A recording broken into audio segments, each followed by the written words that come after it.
Un matin de décembre à Bègle, le froid glacial de l'hiver mordait les joues des passants.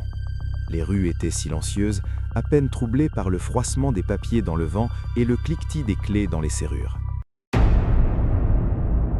Bonjour, bienvenue à la Et pourtant, boucherie. derrière une petite vitrine de boucherie, un événement allait transformer une vie ordinaire en un récit presque mythique. Voici ce que peu de gens savent. Ce jour-là, Pascal Brun, un boucher comme tant d'autres, allait découvrir que le destin peut frapper sans prévenir et de la manière la plus spectaculaire possible. Il venait de devenir millionnaire à l'euro-million. Tu te demandes peut-être comment un homme qui passait ses journées à couper de la viande et à saluer ses clients familiers a pu basculer dans un monde que la plupart d'entre nous ne toucheront jamais?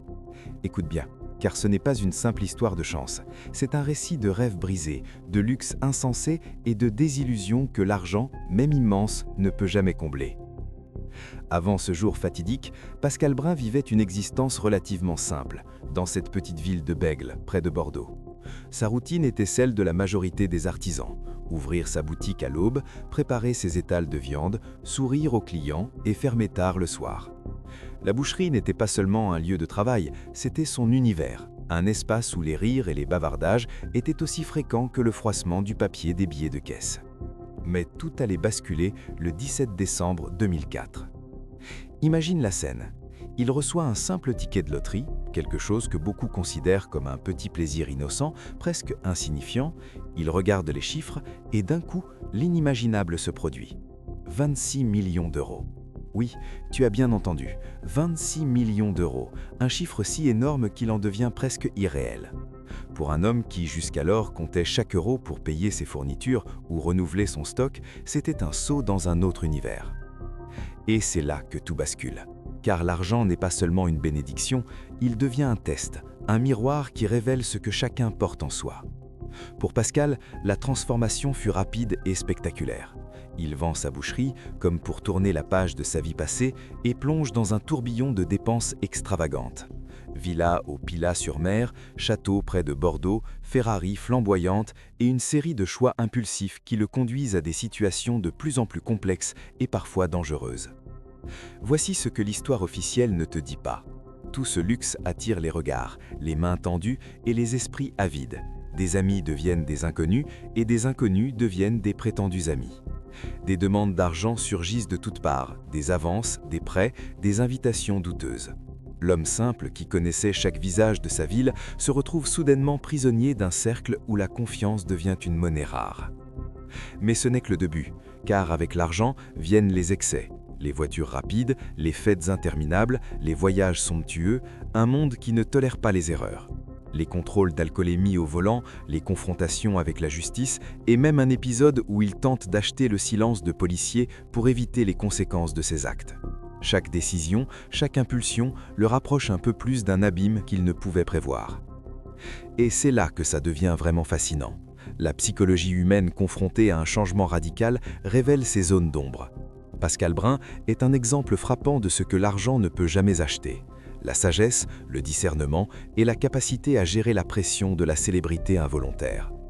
Il découvre que la richesse attire autant qu'elle effraie, qu'elle rapproche autant qu'elle éloigne, et que derrière les sourires, il y a toujours des intentions cachées. Mais il reste des moments de fragilité poignants, des instants où l'homme simple, le boucher, ressurgit derrière le millionnaire. Les souvenirs de son enfance, de ses premiers pas dans la boucherie de son père, des conversations chaleureuses avec ses clients fidèles, tout cela lui rappelle ce qu'il a perdu dans la course effrénée à la richesse et au luxe. Et pourtant, il continue, poussé par le tourbillon inexorable des circonstances et ses propres choix. Voici ce que peu de gens savent. Le gouvernement français et la Française des Jeux ont observé ces cas comme des signaux d'alerte. L'histoire de Pascal Brun a inspiré des changements dans la manière dont les gros gagnants sont accompagnés afin d'éviter que d'autres ne subissent la même descente vertigineuse. L'argent peut transformer, mais il peut aussi isoler et déstabiliser. Une leçon que beaucoup ignorent jusqu'à ce qu'il soit trop tard. Malgré les embûches, il y a aussi une humanité profonde dans son récit.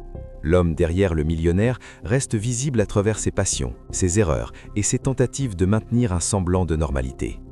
Ces derniers jours sont marqués par une lutte contre un cancer du poumon et sa fin, à l'âge de 47 ans, rappelle la fragilité de la vie indépendamment des millions accumulés. Alors, que retenir de l'histoire de Pascal Brun? Peut-être que la chance, lorsqu'elle frappe de manière fulgurante, n'est jamais aussi simple qu'elle n'y paraît. Que la richesse peut être un miroir, révélant autant nos forces que nos faiblesses. Et que derrière les chiffres vertigineux, il y a toujours un être humain, avec ses espoirs, ses failles et ses choix.